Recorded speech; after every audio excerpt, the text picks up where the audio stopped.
about all the books I read in the month of July. Hello, my bookish besties, and welcome back. I'm so glad you're here. Today, we're going to be talking about every single book I read in the month of July, which ones I got off of my TBR for the month of July, and my plans for August. So, without further ado, let's just jump right into it. July was a pretty good month. I read 6 books in total, and I definitely had some really great books. But then there also were quite a few books that I was trudging to get through. So with that in mind, the first book I read in the month of July is Magnolia Parks by Jessa Hastings. This I ended up giving a 2.75 stars because I felt like I had whiplash from everything going on in this relationship, and quite frankly, didn't really feel an emotional connection to any of the characters. This book is just under 500 pages, and I forced myself to read it. If I hadn't heard about all the great things that happens in Daisy Hates, I probably wouldn't continue the series, if I'm being quite honest. It was just a lot of drama, which I knew going into it and I was fine with. Jessa Hastings is an absolutely talented and beautiful writer. I did really enjoy her writing. There were a lot of moments in this book that are very quotable, and look forward to reading more in the series just because of that. But I just don't feel any connection to the characters, and I'm not expecting to be super relatable to the characters because these are a bunch of rich kids that wear designer clothes and talk about things that I've never even heard of. And I just feel like this book was 500 pages of nothing. I have no idea what even the plot was. It's a character-driven book, I will say that. So I know that, but you have to have characters that are heavily intriguing and are constantly making you want to know more about them and follow along with them and empathize with them and want to hear more of their story. But I just feel like there was hints of their stories popping up, of their background and what happened in the past. And there definitely was some of that more so with Magnolia Parks. There was definitely moments that I would feel for Magnolia, but I felt just nothing ever really came of it. And then the ending of the book, it was just the same thing over and over and over again, which is why I said that I have whiplash for it. The only reason I didn't rate it 2 stars was because of Tom. Justice for Tom. I love Tom. Tom was my favorite character, and he is more of a side character, but is heavily involved with Magnolia. But it just, I don't really know what the whole point of the book is. I am going to read Daisy Hates because I've heard from many people that those are their favorites, but I don't understand the hype for this book. So unfortunately, it was not a hit for me, but that's okay. The next book I read in the month of July was The Bullet Swallower by Elizabeth Gonzalez James. This is a crime fiction novel, and the synopsis made it sound really intriguing and exciting. I unfortunately did not get any of that, except for very few moments. The 2 perspectives in this book, you are following Antonio Sonoro from 1895 and Jaime Sonoro from 1964. So we have 2 timelines and 2 characters whose perspectives we are reading from. And this is supposed to have magical realism in it, but the magical realism is like maybe 0.5% of the book. This was incredibly hard to get through. Honestly, the only reason I feel like I got through it was because I listened to the audiobook while cleaning my house, and that saved me because, man, getting into this took a hot minute, and staying in it took a lot of willpower. This was for my in-person book club, and me and one other person finished the book. No one else finished it because they didn't like it, and they just could not get into it. And none of us liked it. I rated it 2 stars, and I am so disappointed with that because really the synopsis is what sold me on this book, and I was very excited to read it, but it was such a huge letdown. And then the way that it ended was just kind of anticlimactic, and I don't understand why we had to have the 2 perspectives, especially Jaime's. Jaime Sonoro, the 1964 perspective, it just felt kind of pointless. I was more intrigued with Antonio Senoro's timeline and story because he's doing a heist, and then basically rather than it turning into a heist, the book just turns into a huge revenge story. And it was just the same thing over and over and over and over again.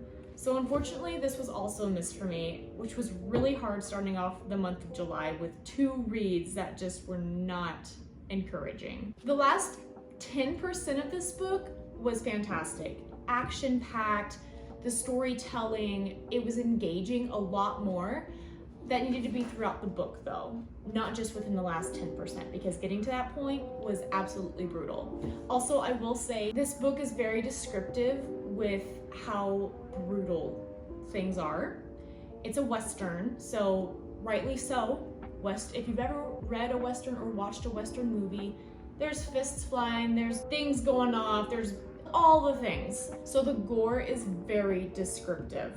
There was quite a few moments where I'm just thinking about it, just gonna chill down my spine. It actually made me just squirm in my seat because I wasn't expecting to know how something felt that someone was going through after being shot.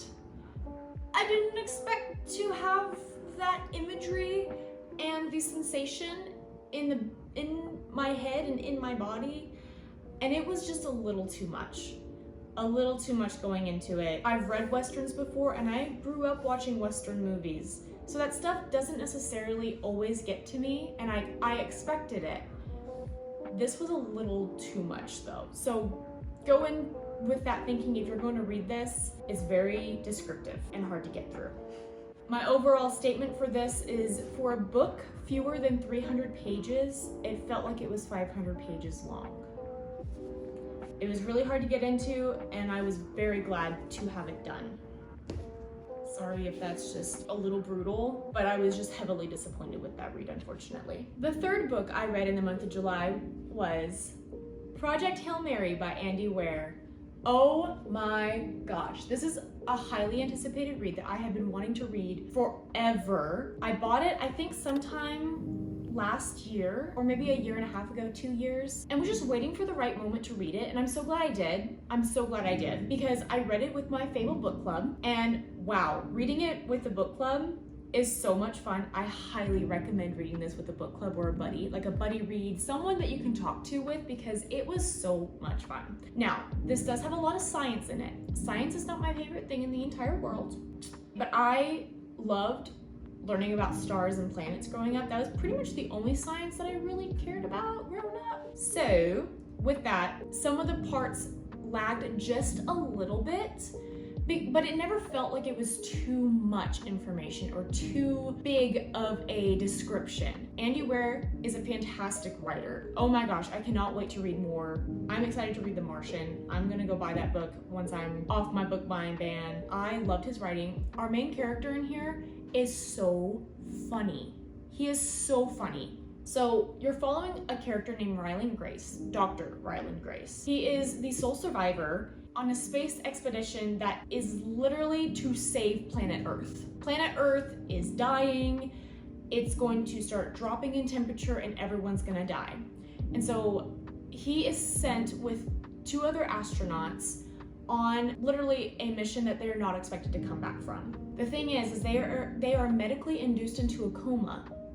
So they may not even survive getting up into space, but they're risking everything in order to try to save planet Earth. When Dr. Ryland Grace wakes up from the medically induced coma, he is the only one alive on the spaceship. His other fellow astronauts have died. So he wakes up though and has no recollection of what he's doing. And this story was so thrilling because you are following in Dr. Ryland Grace's perspective and learning with him all his memories that he's forgotten because he was in a medically induced coma for a few years, traveling to space. He finally remembers his name, is slowly figuring out why he's up in a space shuttle, because he wasn't an astronaut beforehand. He was a science teacher. So he is not an astronaut, but he is really smart. So we're on the spaceship with him as he's trying to figure out why he's in space, who he is, and what the heck is going on, essentially.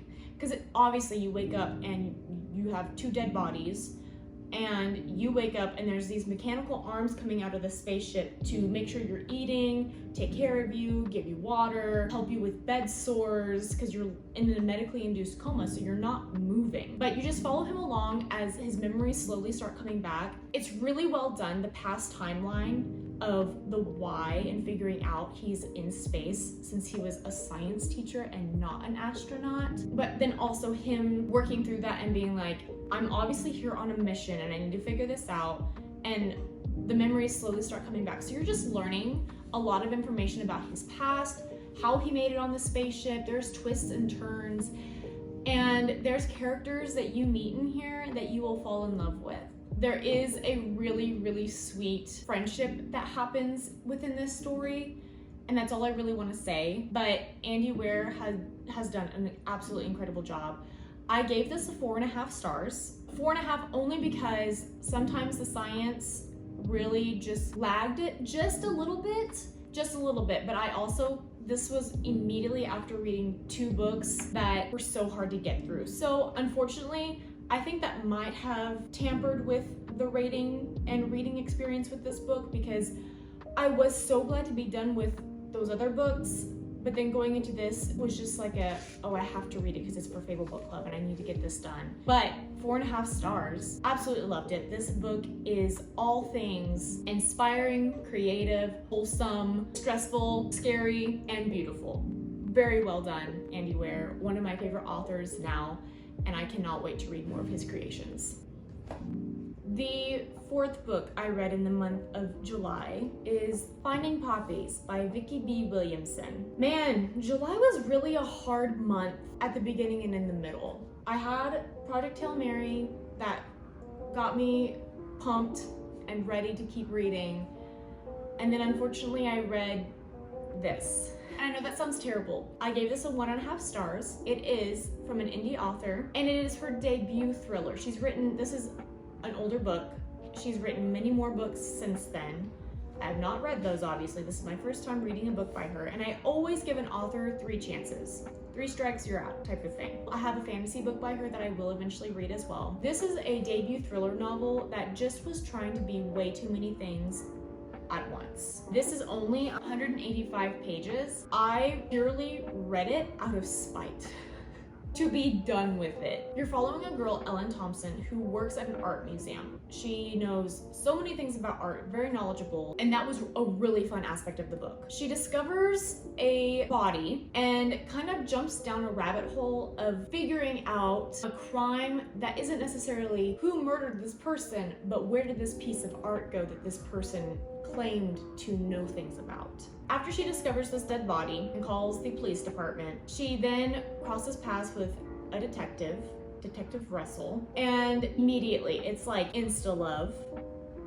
And like, I'm totally fine with a book saying, oh wow, he's a very attractive detective, and oh, she's a very attractive woman. But just the other descriptions that they were saying about how they were feeling towards the person just felt like insta-love. And I'm like, this is a thriller novel. Why are we focusing so heavy on people's emotions and the romance? Unfortunately, that did follow throughout the whole book because they team up trying to discover where this missing art piece is. And they're trying to discover where it went. It's been missing for years. And so they go on the adventure, they go across sea, they go all over the world, and other things happen, twists and turns. And the twists and turns, like, it's a thriller. I expect there to be twists and turns, but they need to make sense. And the twists and turns that happened in this book just kind of felt more like here is a twist just to put a twist in there, and you're not going to see it coming because nothing ever alluded to it. This book was inconsistent with how it flowed because it started off, I literally said to my husband, this is like a cozy Hallmark mystery thriller. And I was like, okay, I wasn't expecting that going in, but I can live with that. A cozy mystery, sure, why not? But then it turned darker, and then there were scenes in the book focusing on the romance, if you catch what I'm throwing at ya, that I was just really caught off guard by, because I was like, what am I reading? Am I reading a romance novel, or am I reading a thriller? It just was trying to be way too many things at once, and it is a debut novel, so I'm keeping that in mind. She wrote a book, and that is a huge accomplishment. I'm not trying to be super harsh on my reviews, but I am an honest reviewer, and I'm not gonna recommend a book that I didn't enjoy. And I did not enjoy this. It was very inconsistent and not what I was expecting it to be, and not in a good way. Also, the ending of this book didn't actually really resolve anything. It just kind of ended, and she went back to America, and that was it. And it just was like, so you went on this whole adventure, and something crazy does happen, and then you get so close to figuring it out, and then when someone tells you, oh no, I know nothing about it, you just like stop and you give up. It just made no sense. It made no sense. It just didn't feel realistic. Sorry. So 1.5 stars. Unfortunately, would not recommend. The 5th book I read in the month of July is actually on my Kindle, and that would be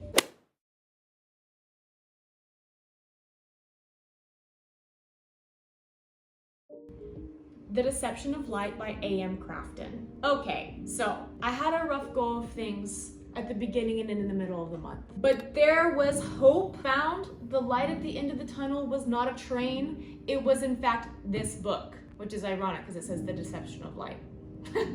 Well, for me, thankfully, it wasn't deceiving. It was beautiful and fantastic. This is by an indie author that I met last year at one of my favorite indie bookstores. She was there for a book signing because her debut novel, which is a part of the series, this is the 2nd book in the series, and I got to talking with her and we connected and became friends. I loved her first book, and The Nature of Darkness is the first book. Then I received an ARC for her next book. This comes out in August, and you need to read The Nature of Darkness and then get your hands on The Deception of Light. It is so unfair that A.M. Crafton does not have a bigger following. She is so incredibly talented. I read this in basically 2 days. It's 410 pages. I read 2 days straight because I could not put it down. I read 72% of this book all in 1 day.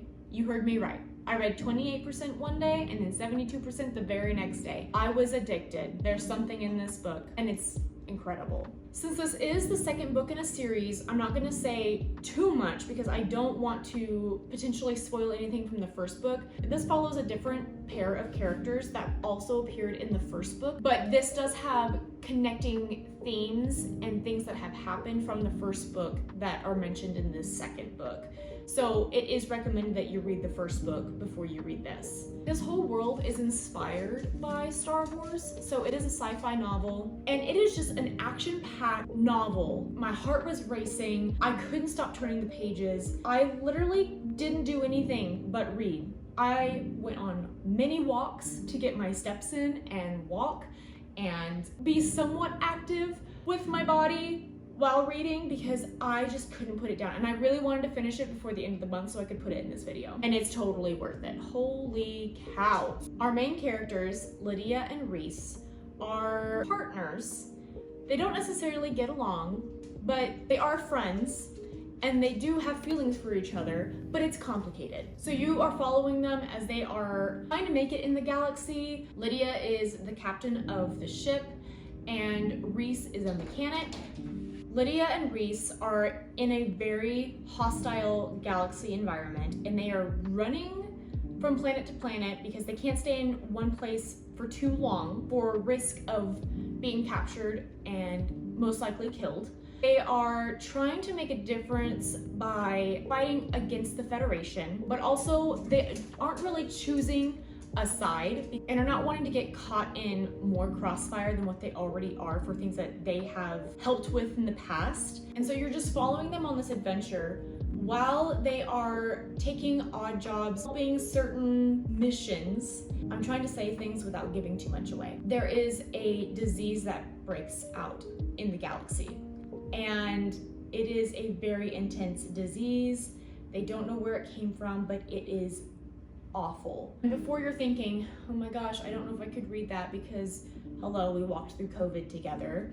It's such a fantastic novel, and that's not the whole entire plot of the book. There are so many things that happen in this book that the disease that breaks out sure becomes a deeper plot, but it really does not take away from anything else that happens in the book. Lydia and Reese are also, they are keeping a lot of secrets from each other, and so you're following along as they are battling the internal struggle of fighting things on their own, realizing they can't do it on their own, and then finally being vulnerable with one another and harboring feelings for each other. A lot of stuff happens. Lydia's family is awful and are hunting her down because she's a traitor, and Reese is wanted because he fought on one side of a battle and he's wanted for his crimes. It's absolutely insane. There's so much that happens. I can't even form into words everything that happens. Plus, you just need to read it to find out.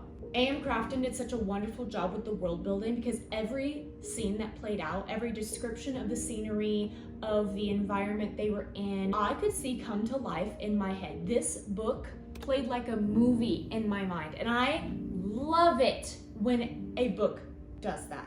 Truly my favorite book that I have read this month. And I'm so excited to see what this author comes out with next. The writing is beautiful, the interactions, the character development, also just even the side characters that you meet, their development is so good, whether it is a villain or it is a good guy or a friend of theirs. I don't know how A.M. Crafton does it, but she does it phenomenally and she deserves all the exposure.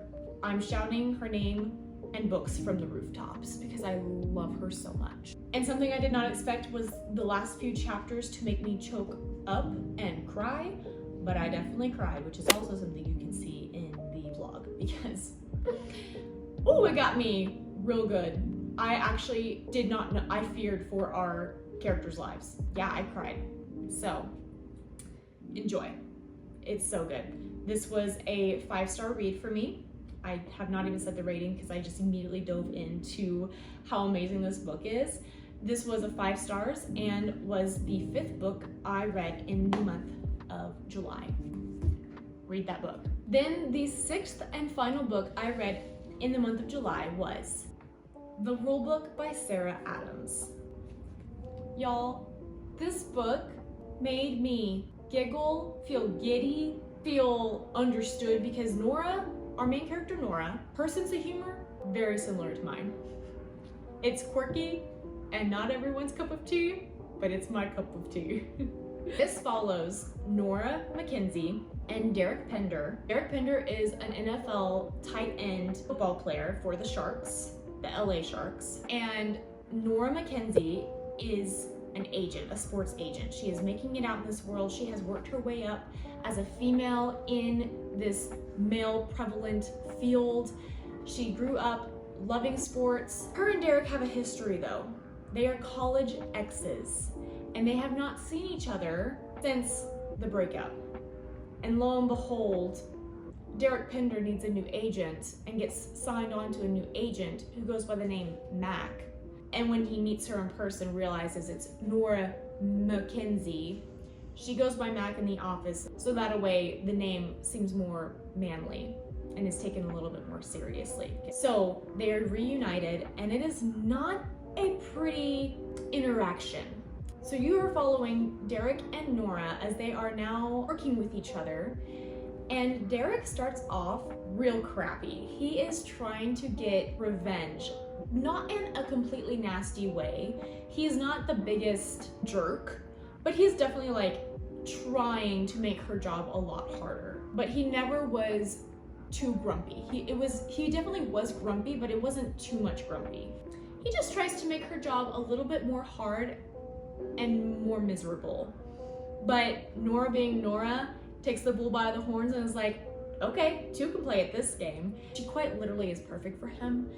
And you just follow them through this relationship. But then when they are working on a promotion in Las Vegas, they have a wild night, wake up the next day and find out that they actually got married.